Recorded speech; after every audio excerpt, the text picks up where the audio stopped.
आदरणीय समाज प्रिय सज्जनों तथा देवियों, सदगुरु कबीर का बीजक ग्रंथ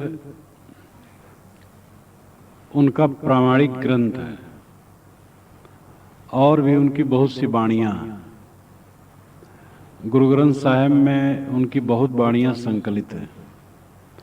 कबीर ग्रंथावली नाम से कई ग्रंथ हैं और कबीर शब्द सागर, कबीर की साखियां, ये अलग अलग और बहुत हैं। और बीजक के ही पुट उन सब में मिलते हैं। बीजक उनका मुख्य ग्रंथ है। बीजक में 11 प्रकरण, अंतिम प्रकरण साखी प्रकरण। उस साखी की शुरुआत से मैं कुछ साखियों को आज लूंगा।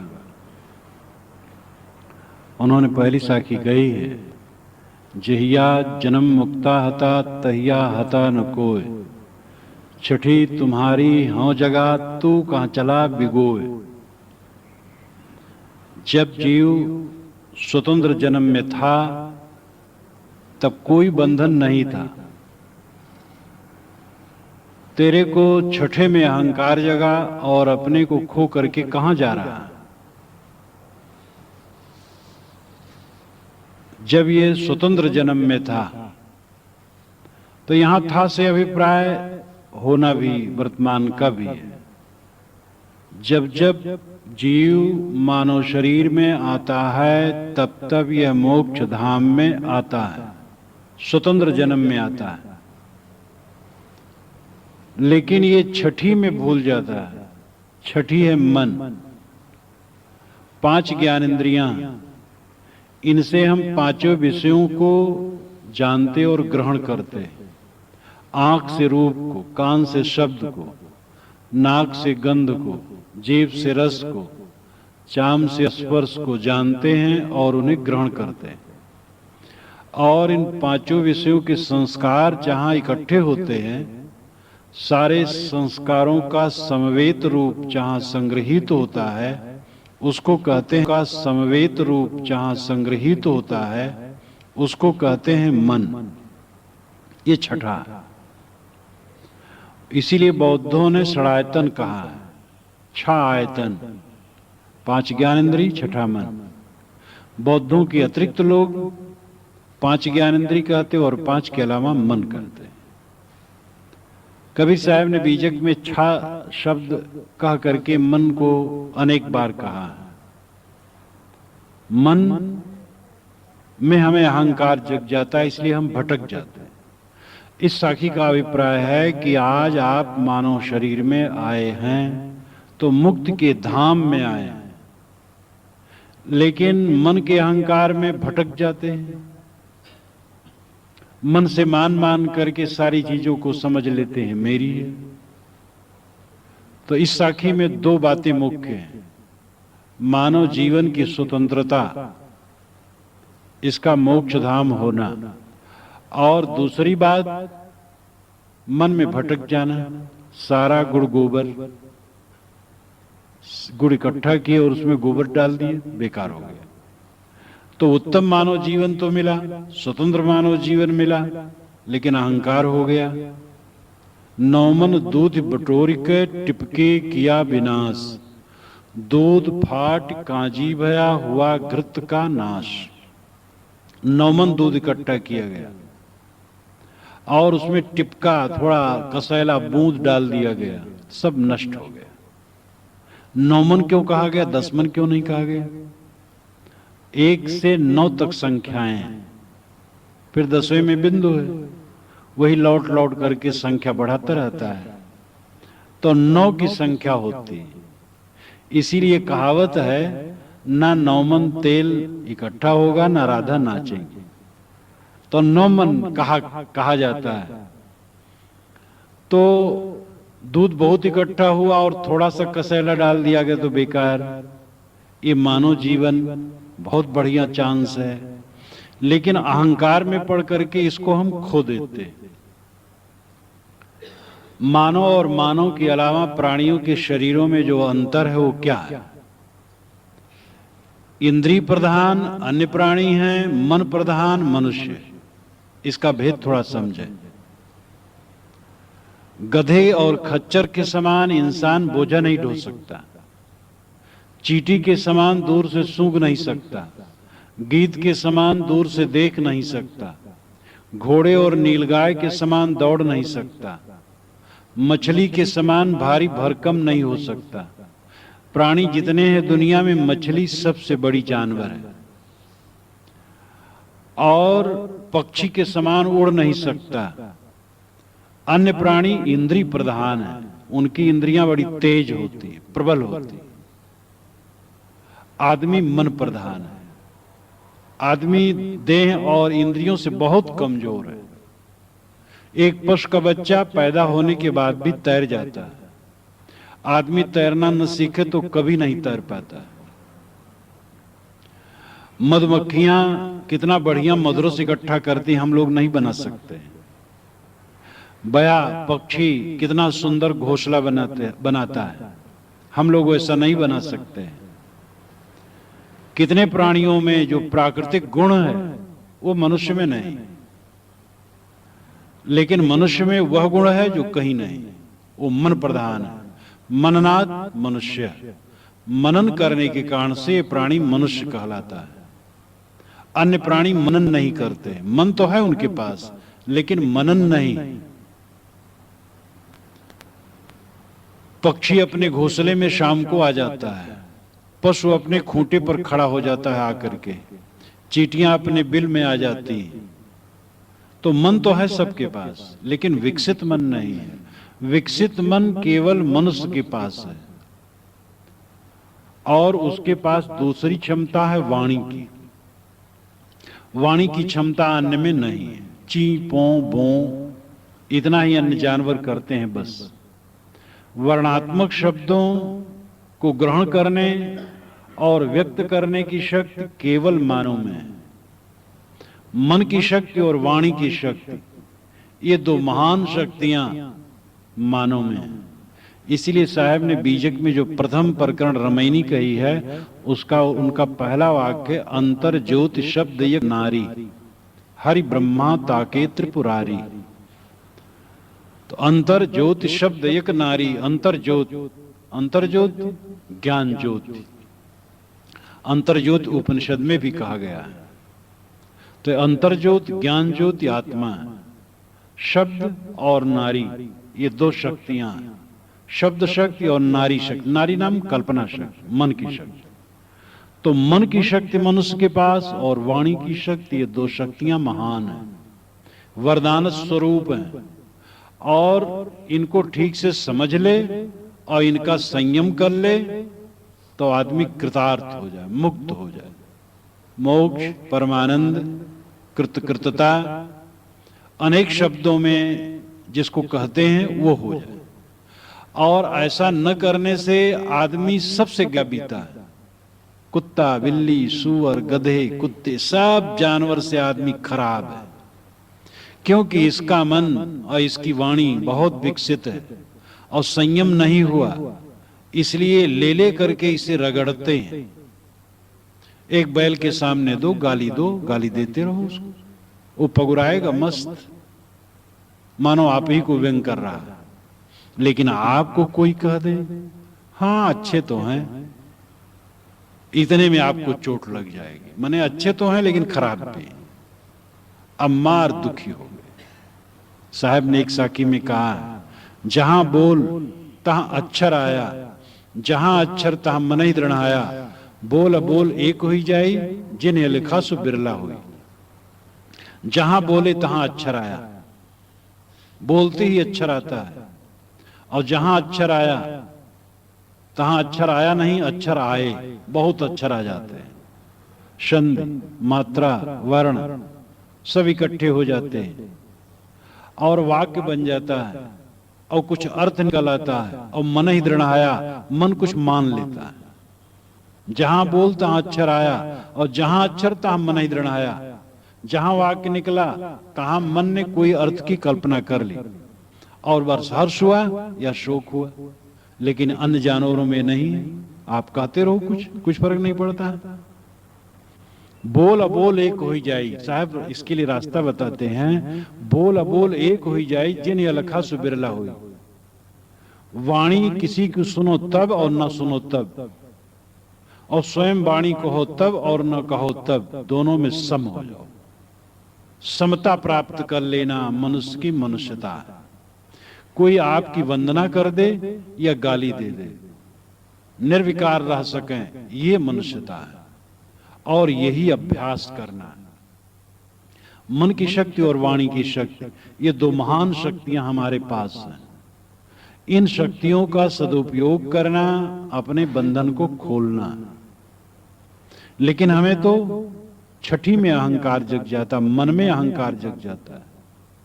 ये मन, ये मेरा है, मैं इसका हूं, जो सबसे बड़ा झूठ है। वही हम रात दिन जपते हैं।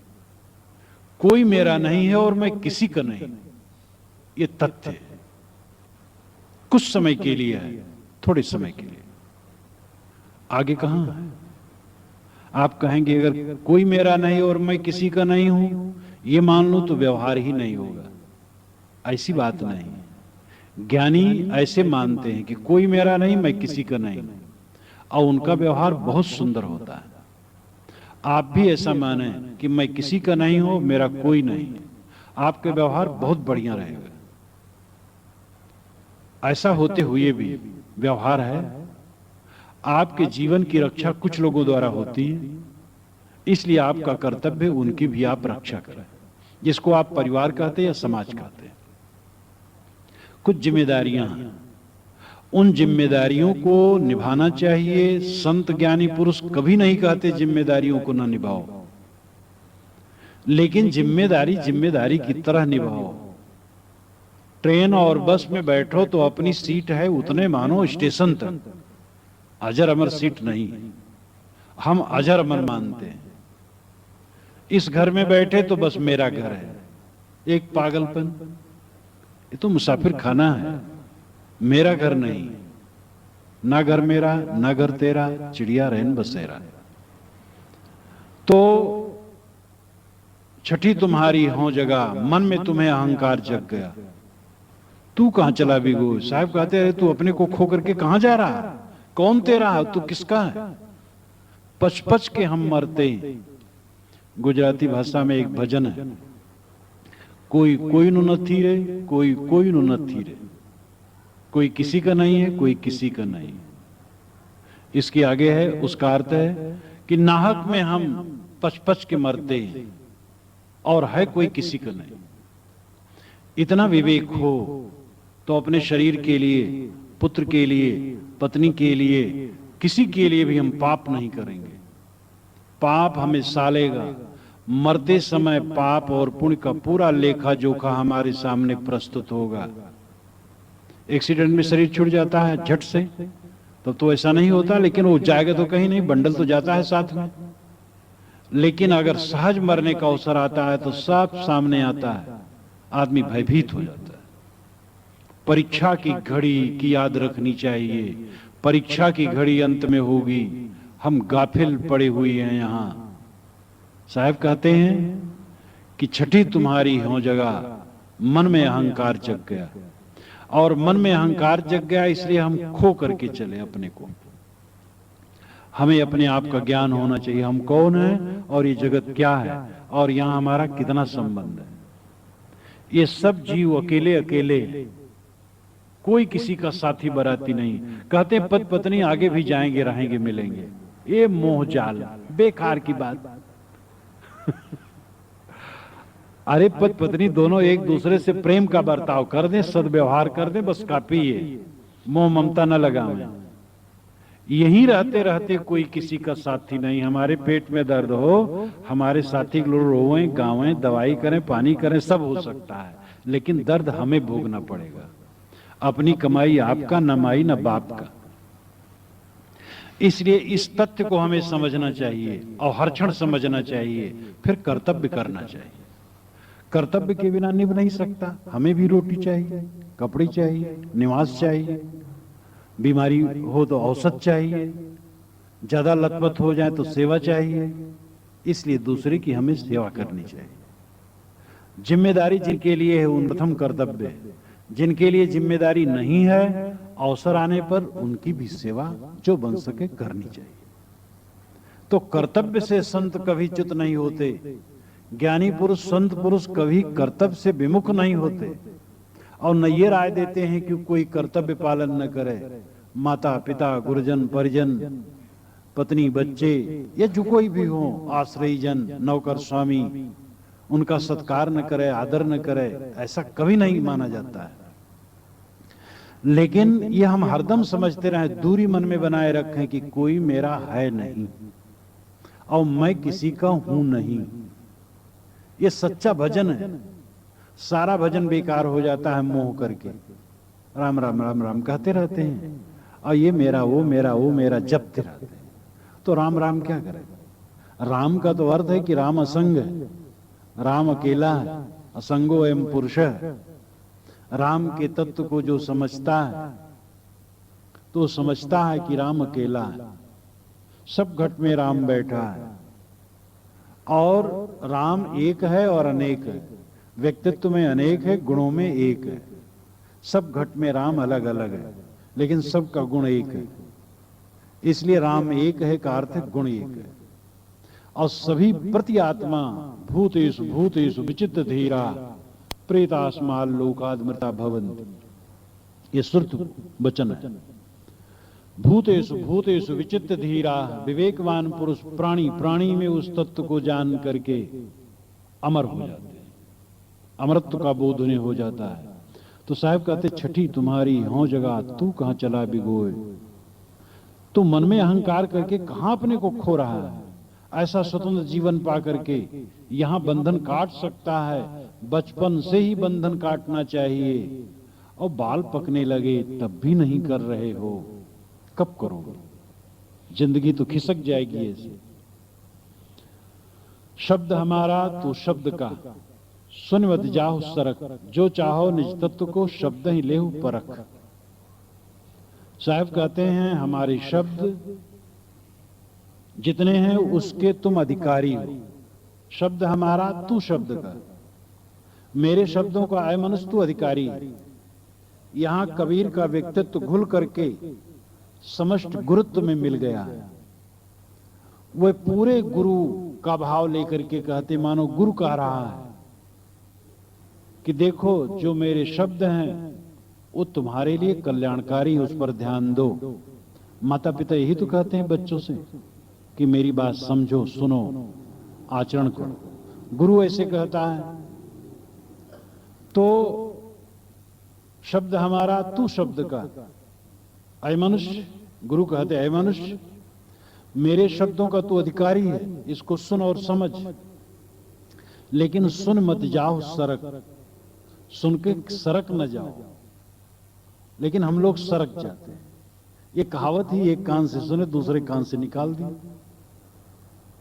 हमारे कई मित्र कहते हैं यहां रहता हूं बस मुक्त रहता हूं, जब यहां से सुन के नीचे जाता हूं गेट के बाहर बस जंजाल आ जाता है। वो सारा जंजाल वहीं अशोक के नीचे रख देते हैं और जब गेट से निकलते हैं बस सब जंजाल ले लेते हैं। तो साहब कहते सुन मत जाओ सरक। कहा जाता है कि एक सेठ जी थे, वे सत्संग में जाते थे। तो एक दिन कोई उनसे मिलने आया, उनका लड़का घर पर था। कहा कि पिताजी गए हैं सत्संग में, कहे भाई बुला दो, बहुत जरूरी बात है। लड़का गया बुलाने, सेठ के कान में कहा, सेठ उठ खड़े हुए। वहां की बात वातावरण बच्चे को अच्छा लगा, कभी गया नहीं था सत्संग में, वो बैठ गया। पिता ने कहा उठो चलो, तुम बैठ क्यों गए? कहे कि पिताजी बड़ा अच्छा लग रहा है, थोड़ा मैं कुछ सुन लूं। कहने उठो। तो संत ने कहा भाई क्यों, तुम रोज आते हो, एक दिन आया थोड़ा बैठा रहने दो। अरे कहे महाराज देखिए मेरे ऊपर तो पलस्तर है, उसमें कुछ बेधने वाला नहीं है। ये बच्चा कोमल है, साफ हृदय है, इसको कहीं लग जाए, आपके साथ हो जाए तो ठीक नहीं। उन्होंने कहा अच्छा ऐसे तुम श्रोता हो?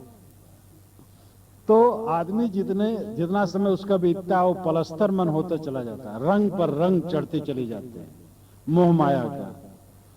और इसलिए इतना रंग चढ़ जाता है कि ज्ञान का रंग आगे चढ़ता नहीं। तो जब वो घर पर आया लड़का, वो ज्ञान की बात कुछ 2-4 बातें सुन ली थी उसने। एक दिन एक गाय, अन्न की ढेरी लगी थी दरवाजे पर, वो गाय आकर के खाने लगी। लड़के ने कहा मैं सुना था सत्संग में दया करना चाहिए, गाय है 2-4 ग्रास खा ले, तब हाँ को क्या हाल है। सेठ आया, गाली दिया लड़के को, डंडे से गाय को मारा खदेड़ा, कहा तू बेवकूफ, गाय खा रही है अन्न को तो देखता नहीं है। कहे पिताजी आप क्या सत्संग सुनते हैं, मैं तो एक दिन सुना और मैं सोचा गाय है 2 ग्रास खा ले तब हाँ को। उसने कहा तेरे समान मैं सत्संग सुनता तो प्रीतम नगर में रह न पाता, उजड़ गया होता। मैं तो सुनता हूं पल्लड़ झाड़, सत्संग सुनता हूं पल्लड़ झाड़, जब उठता हूं ही झाड़ देता हूं कपड़ा, बस वहीं सब रह जाता है। तो साहब कहते सुन मत जाओ सरक, सुन करके सरक मत जाओ, सुनो मनन श्रवण मनन निध्यासन साक्षात्कार, ये 4 क्रम बताया गया। पहले सुनना चाहिए, फिर उस पर गहराई से सोचना चाहिए, श्रवण मनन। निधिध्यासन का मतलब है अपने में खूब अध्यस्त कर लेना, खूब उसका एकदम बिल्कुल हृदय में बस जाए, तब साक्षात्कार होता है, तब तत्वबोध होता है, तब आदमी को निस्वरूप में आत्मा में स्थित होती है। तो साहब कहते सुन मत जाओ सरक, सुन करके सरक मत जाओ। और अगर हम सुन के सरक जाते हैं तो सुनते रहे, बहुत दिन बीत जाए। कहा सुनब समझबले संस्कार नहीं चार, प्रेम मान के मोह बस गए अहम को भार। कहते सुनते हैं अच्छा और समझते हैं अच्छा, लेकिन गंदे संस्कार जला नहीं पाते। कारण क्या है? अहंकार में भरे हुए हैं। लोगों से प्रेम और मान की इच्छा है कि हमें लोग सत्संगी समझें, इसलिए सत्संग में बैठते हैं। तो ऐसे लोगों का सुधार असंभव है। एकदम दोषी आदमी सुधर जाता है चांस आने पर, लेकिन जो सत्संगी है और कुटिल है वो नहीं सुधरता है, क्योंकि वो ऊपर से सत्संगी है और एकदम गलत है वो जहां प्रकाश पाया जग जाए। और जो जानबूझ करके वैसा है बड़ा मुश्किल है उसका सुधरना। इसलिए हमारा चित्त निर्मल होना चाहिए, बाल हृदय होना चाहिए। सनक सनंदन सनातन सनत कुमार ये चारों भाई 5 वर्ष की उम्र में रहते थे। तो इसका मतलब नहीं कि ये 5 वर्ष की अवस्था के शरीर में रहते थे। जैसे 5 वर्ष के बच्चे का हृदय सरल होता है वैसे ये सरल रहते थे। जितना हमारा हृदय सरल होगा, अवक्र चेतसः, अवक्र चित्त यानी वक्र नहीं, टेढ़ा नहीं, सरल सरल मन का होना चाहिए। और सरल मन से ही ज्ञान ग्रहण हो सकता है, भक्ति ग्रहण हो सकती है, कोई भी सद्गुण सरल मन से ग्रहण हो सकता है। तो सुन मत जाओ सरक, जो चाहो निज तत्व को शब्द ही ले परख। निज तत्व को चाहते हो तो शब्दों को परख लो। एक निज तत्व है, दूसरा पर तत्व है, 2 ही तत्व है, निज तत्व और पर तत्व। निज तत्व है आत्मा, पर तत्व है प्रकृति, जिसको माया और ब्रह्म, पुरुष और प्रकृति, जड़ और चेतन अनेक शब्दों में आप कह सकते हैं। निज तत्व अपनी आत्मा है और पर तत्व ये प्रकृति माया है। हम पर तत्व में सदैव लोभित हैं। ये शरीर ही पर तत्व है। अभी हमारा शरीर छूटे तो इस शरीर से लेकर के पूरे संसार की पूर्ण विस्मृत हो जाएगी। इस विस्मृत को हमें रोज साधना चाहिए। गाढ़ी नींद में तो ये विस्मृत स्वाभाविक होती है, लेकिन ध्यान में इसी को साधा जाता है। ध्यान का अर्थ क्या है? सब भूल जाना। सब जिस समय हम सब भूल जाते हैं असली ध्यान है, तब स्वयं शेष चैतन्य मात्र रह जाता है। तो जो एक दिन होना है सब भूल जाना। जब आप सोने चले तो जरा इसका अभ्यास करें, नींद बहुत बढ़िया आएगी। समझे मानो खत्म हो गया, डरिए मत, समाप्त हो गया है समय और सब भूल गया है। मर जाने के बाद सब भूल जाता है, सब भूल गया। और सब भूल जाओ। देखो कितनी बढ़िया नींद आएगी। अवधि है तो फिर जग जाओगे, घबराने की जरूरत नहीं। मरने का डर बहुत है। मैं रोज मरने का अभ्यास करता हूं और अपनी तरुणाई से करता हूं, जब रेख आ रहे थे तब से करता हूं। और भी शरीर नहीं मरा, और मरना होगा तब मर जाएगा। मरना क्या, शरीर मरेगा, मैं थोड़े मरूंगा। मरना क्या करें, मेरी मरे बलाए। मरना था सो मर गया, सो अब को मरने जाए। जो मरने की याद रखेगा वो कमल की तरफ खिला रहेगा, और जो मरने को भूला रहेगा वो हरदम मुरझाया रहेगा। आय गुणवंती बेलरी तो गुण वर्ण न जाए, जर काटे ते हरियरी सींचे ते को मिलाए। साहब तो अजीब अजीब बात कहते हैं, युक्तियां उनकी बड़ी विचित्र रहती हैं। साहब कहते हैं, अय गुणवंती बेलरी, अय लता गुणवंती बेलरी लता, तो गुण वर्ण न जाए, तेरे गुणों का वर्णन नहीं हो सकता है। जड़ काटे ते हरीरी, तेरी जड़ को काट दिया जाए तो तू हरी भरी हो जाती है। और सींचे ते को मिलाए, तेरे को सींचा जाए पानी से तो को मिला जाती है। ऐसी कोई लता आपने देखी? वो लता है मनोवृत्त। ये मनोवृत्त ही लता है। इसको सींचो काम भोग से, मोह से, माया से, तो कुम्हलाती, हरदम दुख, हरदम दुख, हरदम दुख। स्वाद में सींचो तो भोजन जब करने बैठो दुख। मन के अनुसार न रोटी है, मन के अनुसार न सब्जी है, मन के अनुसार न दाल है। स्वाद से सींचो जीव को, हरदम को मिलाते रहोगे। और न सींचो प्रसन्न, जो मेरा सुखी रोगी मिली बहुत बढ़िया है। जड़ काटे ते हरियरी, इस मनोवृत्त की जड़ काट दो।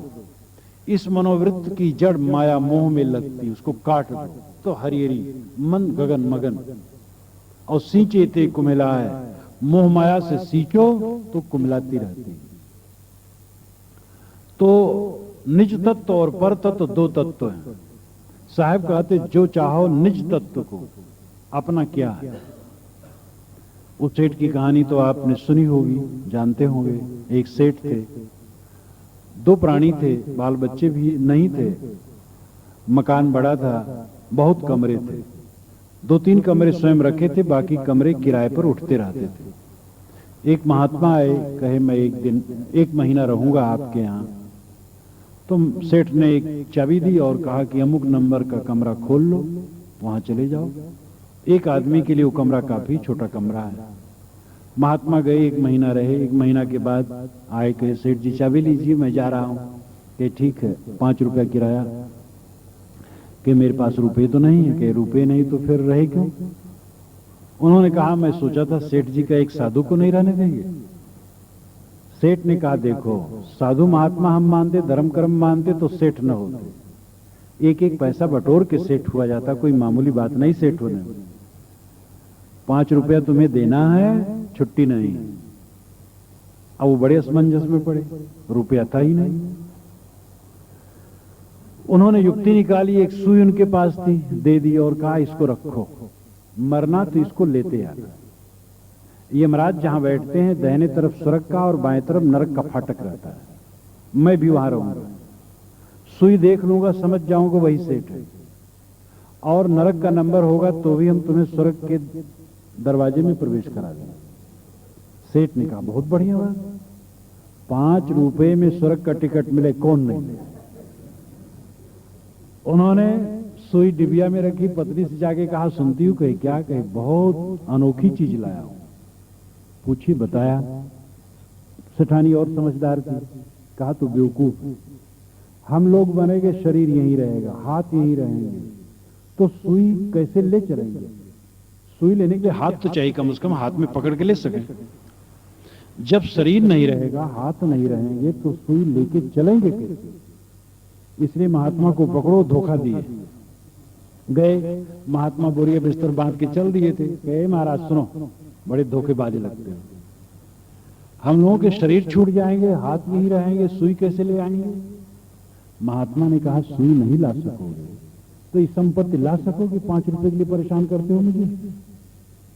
तब उनके मन में एक रोशनी आई कि सचमुच तो जब सुई साथ में नहीं चलेगी तो ये संपत्ति कहां चलेगी?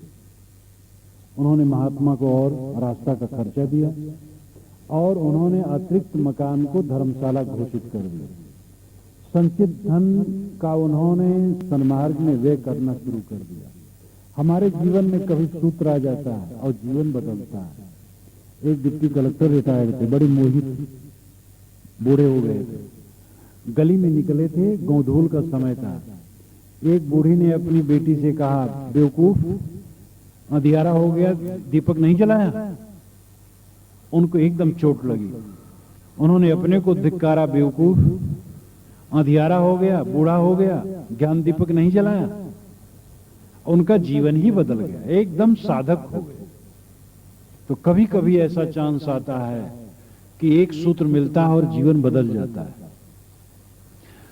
सुई भी साथ नहीं चलती है, यहां का एक कण भी अपना नहीं है, तो निज क्या है? निज तत्व क्या है? निज तत्व राम है और कुछ मेरा नहीं। वह राम सबका अपना आत्मा है। साहब ने उसको राम बहुत कहा, बीजक में 250 बार राम कहा। राम नाम निज जान के छाड़ दे वस्तु खोट, हृदय वसे ते ही राम न जाना। ये आत्मा राम है, अस्ति आत्मा राम है, मन माया कृत नास्त, या की पारख लहे जथा बीजक गुरमुख आस्त। बीजक कबीर साहब की वाणी का सार है। बीजक गुरमुख आस्त, अस्ति आत्मा राम है। आत्मा राम को समझ लेना और उसमें विश्राम पा जाना, ये कबीर साहब कहते हैं हमारी वाणी का सार है। तो निज तत्व आत्म तत्व है। हम सब कुछ खो जाएंगे लेकिन अपने को नहीं खोएंगे, और जो खो जाने वाला है उसको हम जपते हैं, और जो कभी नहीं खोने वाला है उसी को भूले रहते हैं। ये हमारी जिंदगी का धोखा है। मैं अपनी आत्मा को छोड़ करके छोड़ नहीं सकते और बाहरी चीजों को ग्रहण करके भी ग्रहण किए रह नहीं सकते। तो फिर मेरा क्या? मेरी अपनी आत्मा ही मेरा है और संसार की कोई वस्तु मेरी नहीं है। तो जो चाहो निज तत्व को, अगर निज तत्व को समझना चाहते हो, प्राप्त करना चाहते हो, निज तत्व में विश्राम चाहते हो, तो शब्द ही लेहु परख, शब्दों को परख लो। ये वाणी का विस्तार कबीर साहब ने सूप का और वेद के ऋषि ने चलनी का उदाहरण दिया। कबीर साहब ने कहा है, आपकी भाषा में वो बोलते हैं, साधु ऐसा चाहिए जैसा सूप सुभाए, सार सार को गह रहे थोथा दे उड़ाए। साधु ऐसा चाहिए जैसे सूप, धान कूट करके उसमें रखा, फटक दिया, भूसी उड़ गई, चावल रह गया। ऐसे आप बने विवेकवान, और जहां जो वाणी सुने पढ़ें उसमें सारा सार विचार करें, सार लें और सार छोड़ें। और हजारों वर्ष के पूर्व वेद के ऋषि हमें चलनी का उदाहरण देकर के समझाते हैं। सत्यमेव त्युत्तितुना पुनंतो यत्र धीरा मनसा वाचम कृत, अत्रा सखाया सख्यान जानते, भद्रई श्याम लक्ष्मीर निहितादि वाची। सत्यमेव त्युत्तितुना, सक्त ने असार छोड़े। और हजारों वर्ष के पूर्व वेद के ऋषि हमें चलनी का उदाहरण देकर के समझाते हैं। सत्यमेव त्युत्तितुना पुनंतो यत्र धीरा मनसा वाचम कृत, अत्रा सखाया सख्यान जानते, भद्रई श्याम लक्ष्मीर निहितादि वाची। सत्यमेव त्युत्तितुना, सक्त नाम सत्तु, सत्तु के समान तितुना नाम चालो, मन से वाणी को चालो। जैसे लोग सत्तू चालते हैं चलनी से, वैदिक काल में सत्तू बनता था, सत्तू यज्ञ में भी काम होता था, देवता को भी सत्तू चढ़ाया जाता था। सत्तू से ऋग्वेद के ऋषि खूब परिचित हैं। वह सत्तू आज भी चल रहा है। निघंटु में यास्क मुनि ने इसका भाष्य किया है। यास्क मुनि आज से 2800 वर्ष पूर्व हुए हैं। उनका निघंटु वेद को समझने के लिए बहुत मुख्य है। उनका निघंटु वेद को समझने के लिए बहुत महत्वपूर्ण है। उन्होंने सक्त का अर्थ किया है कि एक कण दूसरे में चिपके रहें, इसलिए उसको सक्त कहते हैं। सत्तू के कण को अलग अलग करना बड़ा मुश्किल है। तो सक्त में उत्तितुना पुनंतो यत्र धीरा मनसा वाचम कृत। जैसे लोग चलनी से सत्तू छानते हैं, वैसे विवेकवान मन से वाणी को छानते हैं, और वही कल्याणकारी लक्ष्मी निवास करती है, और वही मित्र मित्रता के भेद को जानते हैं। मित्रता तभी निपट सकती है जब बोलना जाने, समझना जाने, वाणी का आदर करना जाने, कैसे बोलना चाहिए, कब, कैसे, कितना, क्या बोलना चाहिए, इसका विवेक न हो, वो क्या मित्रता करेगा। कहीं हम गए मिलने और हमारे और उनके विचार में जहां विरोध हो वहीं से बात शुरू कर दी, सब मामला खत्म, खराब हो गया। जहां विचारों का विरोध हो उसको लेकर के बात न करें, जहां मन मिले वैसी बात करें। और ये बात खाली दूसरे मत वालों से और दूसरे समाज से नहीं, पत्नी में रोज का रगड़ा झगड़ा है, पत्नी वाले सब जानते हैं, हम लोग भी सुनते हैं, क्योंकि आकर के अपना दुख कहते हैं वो लोग। आपकी पत्नी का मन जो न चाहे आप न करें। समता बनाए रखने में, इसी में यही संभव, तभी संभव है कि जब आप समझें पत्नी के मन को, क्या चीज उसको खराब लगती है, बोलना जाने, कहना जाने, सुनना भी जाने, सुन करके सह ले। सहने में हिनाई नहीं, पत्नी ही हो, बच्चा ही हो, नौकर ही हो, कोई भी हो, कभी किसी से कट निकल सकता है, आप सह ले। दूसरे समय वो बहुत विनम्र हो जाएगा, और जरा जरा असहन हो करके और हम प्रतिक्रिया करते रहते हैं तो एकदम नरक बन जाता है वातावरण। सिर झुकाना जानो तो छोटों का भी सहना चाहिए, और बड़ा वही है जो सहे। तो साहब कहते जो चाहो निज तत्व को शब्द ले परख। शब्द हमारा आदि का, शब्द पैठा जीव, फूल रान की टोकरी घोरे खाया खीव। साहब कहते हमारा शब्द आदि का परिचायक, आदि नाम मूल, मूल तत्व आत्मा का परिचायक है, आत्मबोध देने वाला है। और यहां साहब जानो पूरे गुरुत्व को लेके कहते हैं, जैसे गीता में आया है, क्षेत्रज्ञम चाप माम विद्य सर्व क्षेत्रेषु भारत। अय भारत, सभी क्षेत्रों में क्षेत्रज्ञ तू मेरे को जान। क्षेत्र नाम खेत, क्षेत्रज्ञ नाम किसान। उसका अर्थ है देह और आत्मा। शरीर क्षेत्र और आत्मा उसका किसान है। तो अय अर्जुन, सभी देहों में देही तू मुझे जान। तो इसका मतलब नहीं है कि कृष्ण सब देह के जीव हैं। अगर कृष्ण सब देह के जीव हों तो सब देह से जो उल्टा पलटा होता है सबका भार उनके ऊपर पड़े। माम विद्य सर्व क्षेत्रेषु भारत। माम विद्य, माम नाम मेरे को, विद्य नाम जान, मेरे को जान। सब में मैं तत्व है। सब कहते मैं हूं, मैं खाता हूं, आता हूं, जाता हूं। जो मैं तत्व है उस मैं तत्व को लेकर के ही गीताकार ने भगवान कृष्ण के मुख से कहलवाया है। सर्व क्षेत्रेषु भारत। अय भारत, अय अर्जुन, अय भरतवंशी अर्जुन, सभी क्षेत्रों में क्षेत्रज्ञ माम विद्य मेरे को जान। सभी शरीरों में जो शरीरी है, आत्मा है, वो मैं तत्व है, मैं ही आत्मा है।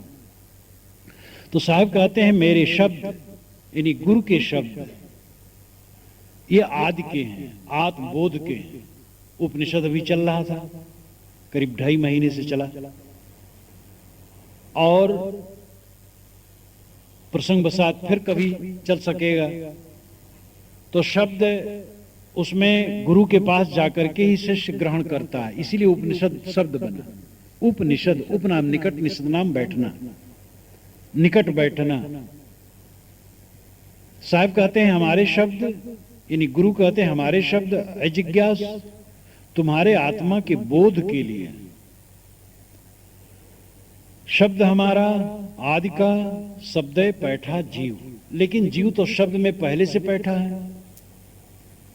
एक सज्जन आए,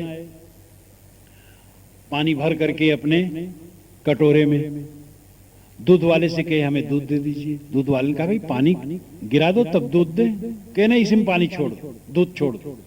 अब उसमें दूध छोड़ने से कैसे वो काम बनेगा। हम एकदम लबालब भरे होते हैं शब्दों से, और किसी संत के पास जाते कुछ ग्रहण करने के लिए, और हमारा ही उतराता रहता है।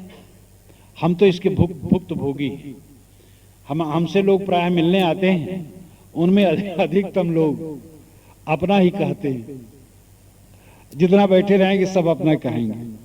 और उनमें से कई लोग जब उठ के चलेंगे तब कहेंगे महाराज आपके सत्संग से बड़ा आनंद मिला।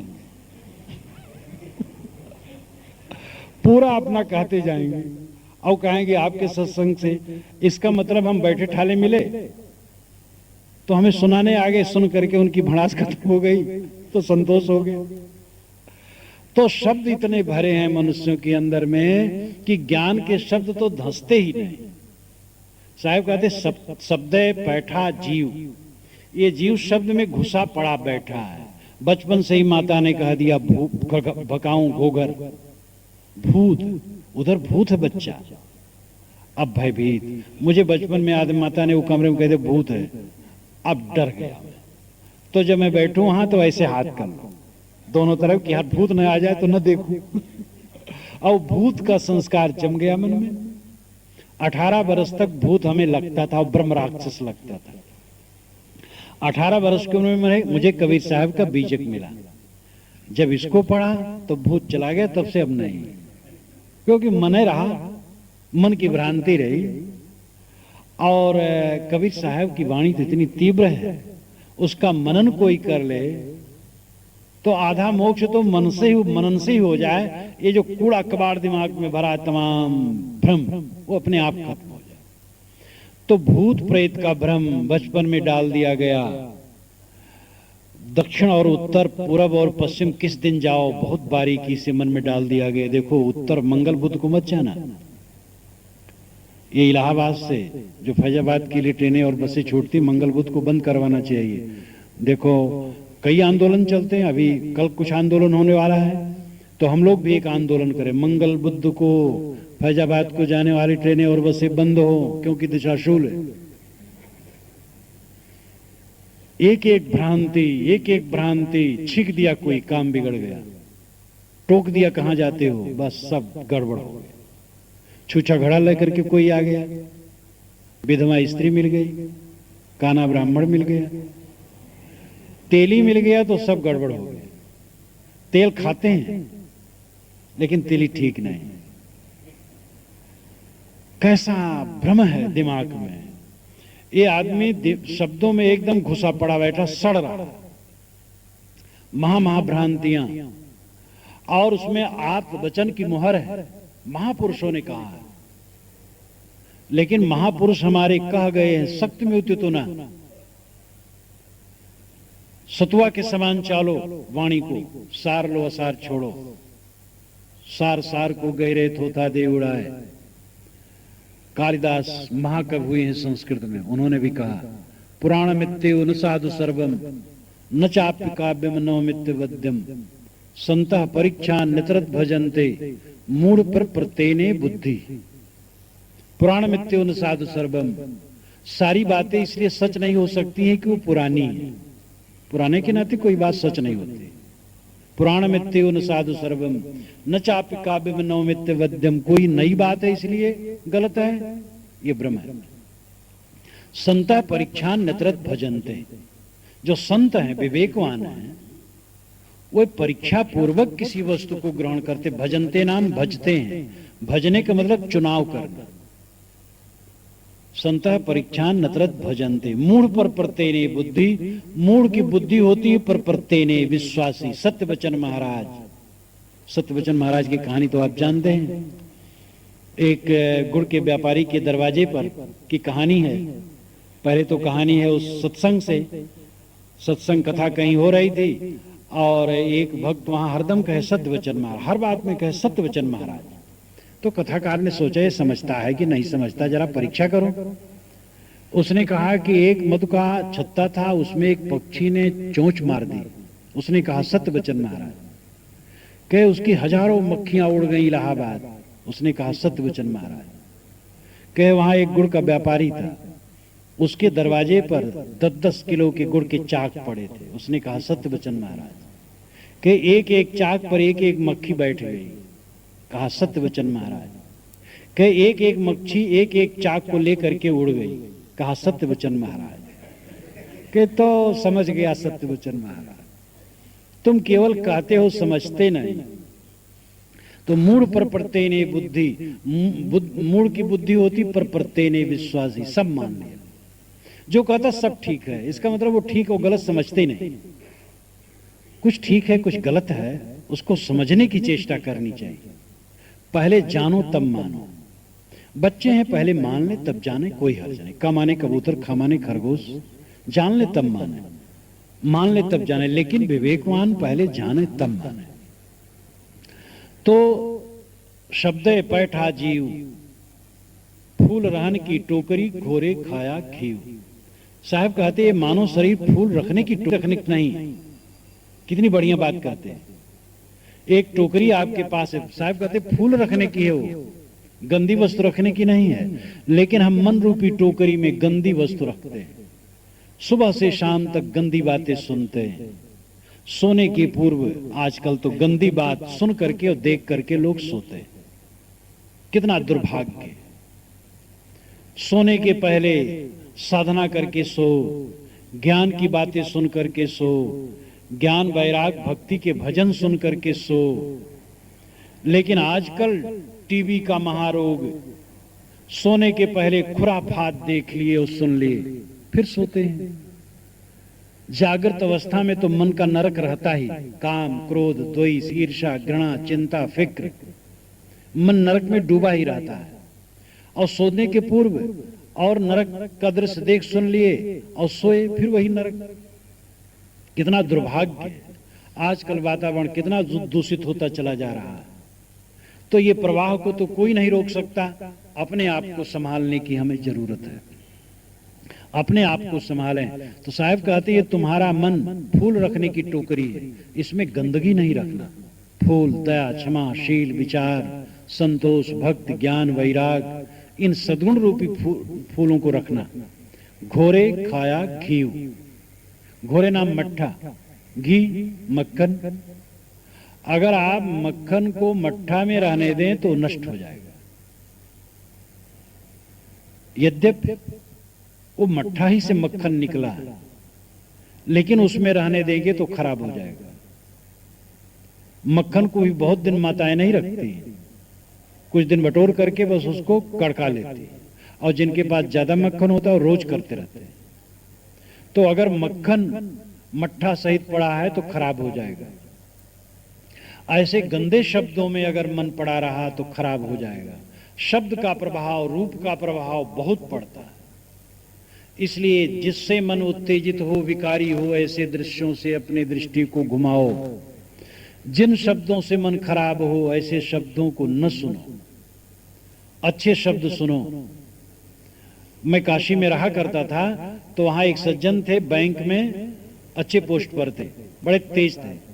उस समय उनकी उम्र 40 से तो कम नहीं रही होगी। उनका एक ही लड़का था, मर गया था।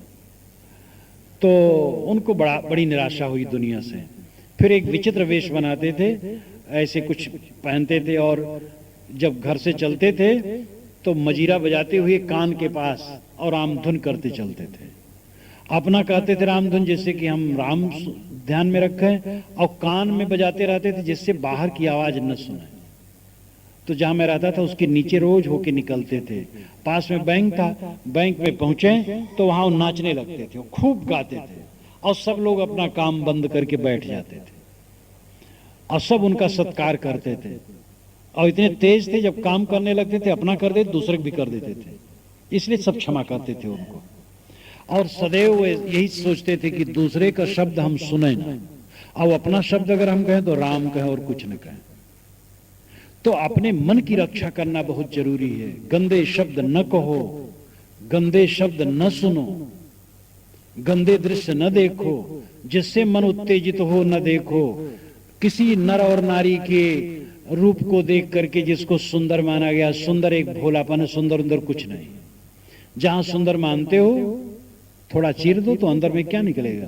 चीरना नहीं किसी का, लेकिन चीरने पर क्या निकलता है? सुंदर अंदर कुछ नहीं। तो अपना मन जिससे खराब हो ऐसे रूप और शब्द से बचना बहुत जरूरी है। तो साहब कहते हैं घोरे खाया घी, ये घी को मट्ठे ने खा लिया, गंदे शब्दों ने जीव को भटका दिया। शब्द बिना सुरत यहाँ धरी कहो कहाँ को जाए, द्वार न पावे शब्द का फिर भटका खाए। किसी ने कहा महाराज आप शब्द का खंडन क्यों कर रहे हैं? साहब ने कहा मैं खंडन कहाँ करता हूं, शब्द बिना सुरत यहाँ धरी, मैं स्वयं शब्द कह रहा हूं। शब्द के बिना तो सुरत अंधी है, सुरत निरत। ये कबीर साहब और निर्गुणी धारा में सुरत निरत साधना की बड़ी महिमा है। इसकी अनेक व्याख्याएं की जाती हैं। सरल व्याख्या है सुरत का निरत लीन होना, अपने लक्ष्य में सुरत का लीन होना। सुरत नाम लक्ष्य मनोवृत्ति, जो मन की वृत्ति है वो सुरति है, और लक्ष्य जो हमारा उपास्य है उसमें लीन होना, सुरत निरति। तो साहब कहते हैं शब्द बिना सुरत यहाँ धरी, शब्द के बिना सुरति अंधी है, शब्द के बिना मनोवृत्ति अंधी है, कहो कहाँ को जाए। शब्द द्वार न पावे शब्द का फिर भटका खाए। अगर शब्दों का द्वार न मिले तो ये मन भटकता रहे, इसलिए शब्द चाहिए। आदमी शब्दों में उलझा है, निर्णय शब्द सुना करके उसको रास्ते पर लाया जाता है। एक कांटा चुभ गया है, दूसरे कांटे से उसको निकाला जाता है, फिर अंत में दोनों कांटे फेंक दिए जाते हैं। जो बंधनदायी शब्द हैं उनको निकालने के लिए ये निर्णय के शब्द हैं, और अंत में दोनों शब्द छोड़ दिए जाते हैं। पहले तो खराब शब्द छोड़ दिए गए, और फिर जो निर्णय के शब्द हैं अंतिम समाधि में पहुंच करके वो भी शब्द कहाँ रहते हैं? वो तो शब्दातीत। साहब ने कहा है शब्द शब्द सब कोई कहे, वो तो शब्द विदे, जिह्वा पर आवे नहीं निरख परख कर ले। एक बाग में कई लोग बैठे, इधर उधर से आ गए, गर्मी महीना था और चौराहा था, वहीं बैठ गए, थोड़ा ठंडाने लगे। एक पंडित जी थे, कहे वाह पक्षी बहुत बढ़िया बोलता है, राम लक्ष्मण दशरथ कहता है, राम लक्ष्मण दशरथ। एक मियाँ जी थी, कहे नहीं पंडित जी आप नहीं समझे, वो तो सुभान तेरी कुदरत कहता है, वो राम दशरथ नहीं कहता है। तो एक पहलवान बैठा था, कहा आप दोनों नहीं समझे, वो तो कहता है दंड मुकदर कसरत। तो एक बनिए ने कहा महाराज आप तीनों नहीं समझे, वो कहता हल्दी मिर्चा ढकरख। तो ये अपनी भावना, गाड़ी आती है तो जय जय काली कहती है, काली उपासक कहते हैं। हमारी भावना जहां जुड़ जाती है उसी में हम पागल हो जाते हैं। कोई राम कहा, कोई रहीम कहा, लड़ गए। साहब कहते शब्द शब्द सब कोई कहे, ये तो शब्दे शब्द कह रहे हो ना, वो तो शब्द विदेह है, वो शब्द रूपी काया से अतीत है, वो शब्द नहीं, वो तो शब्दी है। वहां सारे शब्द शांत हो जाते हैं। मन वाणी अगोचर है, वो मन वाणी का विषय नहीं है। जहां मन भी शांत हो जाए और वाणी भी शांत हो जाए वो निज तत्व है।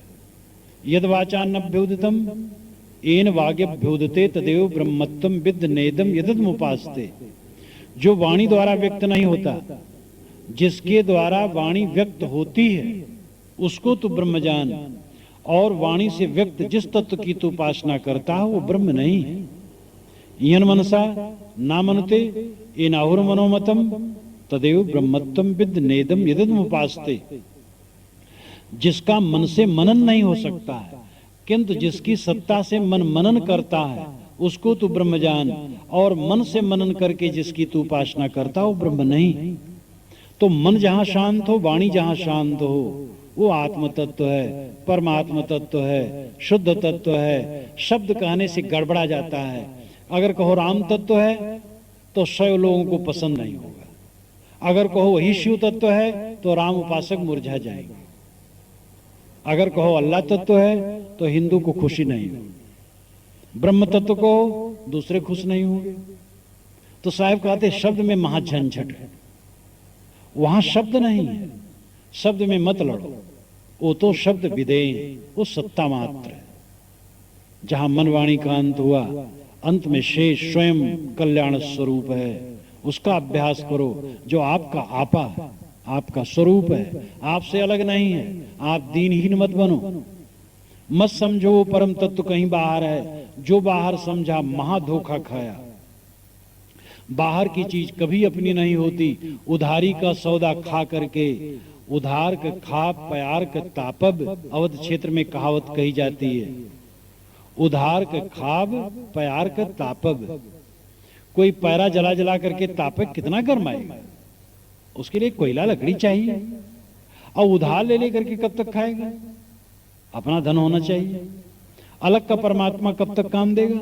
हमारा परमात्मा जो कभी छुटा नहीं है और छुट नहीं सकता है, वो हमारा परमात्मा आत्मा है, निस्वरूप है, और उस तत्व को हमें समझना चाहिए। वो शब्दातीत है। तो साहब कहते हैं, द्वार न पावे शब्द का फिर भटका खाए। शब्दों का द्वार न पाने से मनुष्य का मन भटकता है। इसलिए निर्णय बाणी शब्दों का द्वार है। निर्णय बाणी को आदर दो। निर्णय बाणी से आपको सच्चा ज्ञान होगा। शब्द शब्द बहु अंतरे, सार शब्द मत लीजे। कहीं कबीर जहां सार शब्द नहीं, दृक जीवन सो जीजे। इसलिए शब्द शब्द में बड़ा अंतर होता है।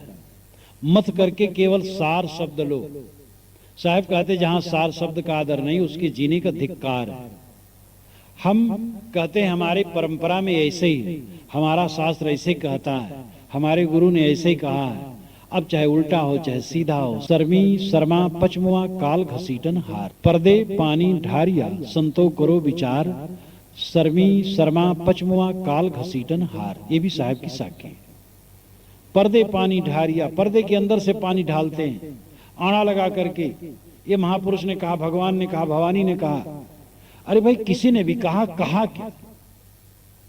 ना है आगमा शास्त्रम घटम पट्युतम इष्टे।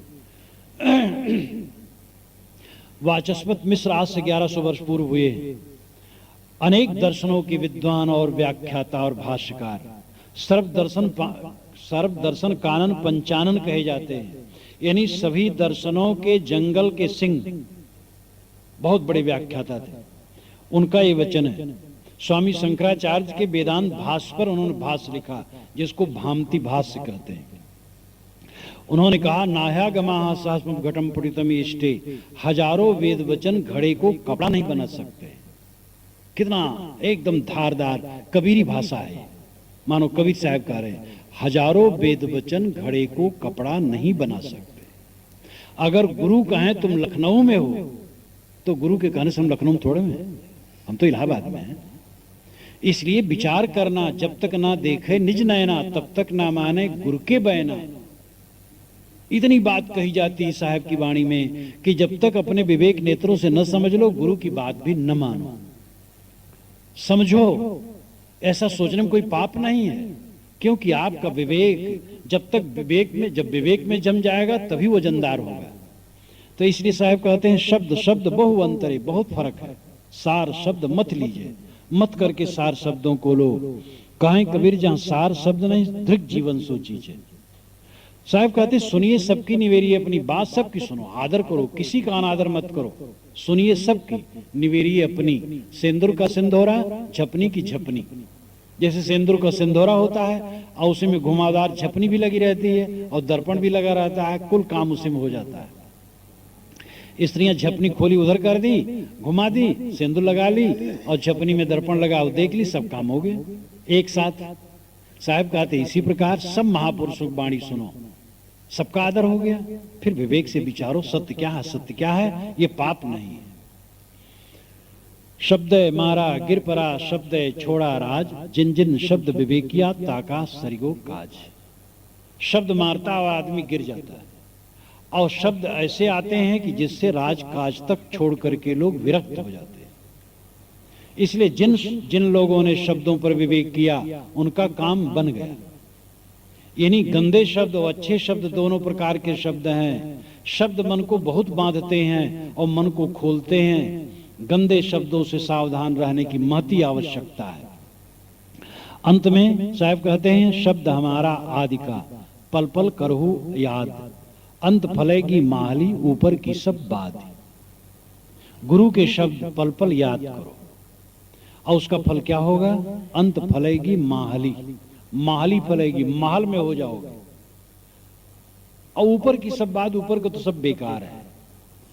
कोई आदमी ठंडी से भागता भागता स्टेशन उतरा हो पूस महीने में, सुबह सुबह बेचारा कांपते कांपते अपने घर में आया हो, फाटक बंद कर ले, अंगीठी जला ले, कितना आनंदित हो जाएगा। धूप से आया हो, थका मादा आया हो, अपनी घर कुरिया में आ गया, आनंदित हो जाता। कहीं बैठने की जगह ना हो और एक कमरा मिल जाए और ये हो जाए भाई ये आपका है, कितना आनंद आएगा। जबकि उस घर के छूटने कुछ पता नहीं कब छूट जाए। लेकिन एक ऐसा घर है आपका जिसको आप भूल गए और जो सदा आपके साथ है, वो आत्मस्थित रूपी घर है जो अजर अमर है। और उसको प्राप्त करके वहां से छूटना नहीं होता है। उस महल में तुम्हारी स्थित होगी, अंत फलेगी माहली। आत्मस्थित रूपी महल में तुम पहुंच जाओगे। ऊपर की सब बात, और ऊपर की चीज ये शरीर, धन, परिवार, मान बढ़ाई, जितने रंग रोगन हैं, सब बात बेकार निरर्थक हैं। ये 2 दिन के, आज हैं कल नहीं है, इनका अंत निश्चित है। और इस शरीर का फल भी, क्षणभंगुर शरीर का फल यही है कि उस घर को हम पाएं जिस घर में हम सदैव हैं लेकिन भूलें याद नहीं, बस मन लौटा लें। प्रतिबोध वित्तम मतम, प्रतिबोध ही ज्ञान है। परमात्मा का घर, ब्रह्मधाम, साकेत लोक, सतलोक, गोलोक, अमर लोक अगर कोई है तो आपकी स्वरूप स्थित, आपका आत्मधाम। टटोले मत अंधकार में, बाहर कहीं कोई धाम नहीं। न मोक्षो न सह पृष्ठे, न पाताले न भूतले, सर्वासासम क्षय चेतः क्षय मोक्ष तीर्जते। मोक्ष आकाश के पीठ पर नहीं है, पाताल में नहीं है, धरती पर नहीं है। सारी वासनाओं के क्षय होने पर यही मोक्ष है। जेत न तरे मोए का तरी हो, जेते जो न तरे। तो साहब कहते हैं शब्द हमारा आदि का पल पल कर हो याद। हमारे शब्दों को, यानी गुरु के शब्दों को, गुरु के शब्दों का मनन करो। दुनिया के शब्दों को छोड़ो, राग रंग के शब्दों को छोड़ो और खराब मन करें ऐसे शब्दों को छोड़ो और गुरु के ज्ञान के शब्दों का पल पल याद करो, बारंबार उसी का मनन करो। और इसका फल होगा अंत में माहली फलेगी। अपने अमृत धाम में स्थित हो जाओगे, आत्मा में लीन हो जाओगे, आत्म स्थित पा जाओगे। ऊपर की सब बात जिसमें हम भूले हैं वो क्षणिक है, वह सच नहीं है। इस घर में न भूलें, ये घर तो देह की रक्षा के लिए है। जो घर कभी छूटने वाला नहीं, जिस घर में पहुंच करके हम सदैव के लिए तृप्त हो जाएं, निर्भय हो जाएं, जिस पर बमबारी नहीं हो सकती, जो टूट नहीं सकता, वो आत्मस्थित रूपी भवन है। उस आत्मा स्थित रूपी भवन को आप पा जाएंगे और सदैव के लिए कृतार्थ हो जाएंगे। इस प्रकार मैंने कबीर साहब के बीजक के साखी प्रकरण की 7 साखियों पर आप लोगों के सामने थोड़े विचार रखे।